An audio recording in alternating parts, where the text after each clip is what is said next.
د غزني ښار په خشک او پښتون آباد سیمو کې د سړک جوړولو درې پروژې چې ټول اوږدوالی 1800 متره او مالي لګښت یې 24 میلیون افغانۍ ښودل شوی له بشپړېدو وروسته ګټې اخیستنې ته وسپارل شوې.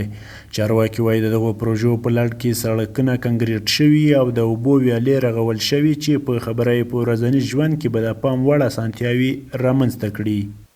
سیوا پروژه هم د پښتون آباد زموږ تطبیق واقع او د پروژې د خشک په سیمه کې دي.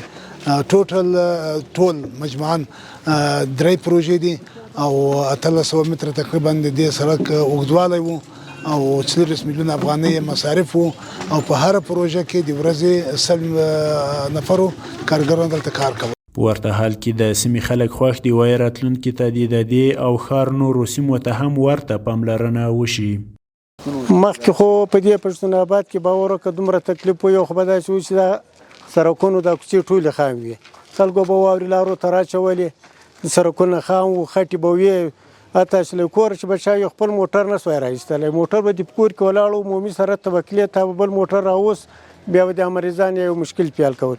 راتلونکي کې مو له چارواکو څخه اړوندو مسؤلینو څخه غوښتنه دا ده چې دا رقم نورې پروژې موږ ته پلي کړي، ځکه چې دلته پښتون آباد کې ډېرې کوڅې دي، ډېرې لارې دي، عمومي لارې دي یا کوڅې دي چې خلک له ډېرو ستونزو سره مخ کړي دي.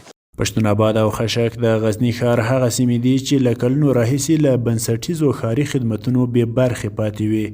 د ښاروالۍ په وینا دا لومړی ځل دی چې یادو سیمو ته د ښاري پراختیا په پلان کې ځای ورکړل شوی او دا پروژې هم د همدې اړتیا پر بنسټ پلي شوي دي.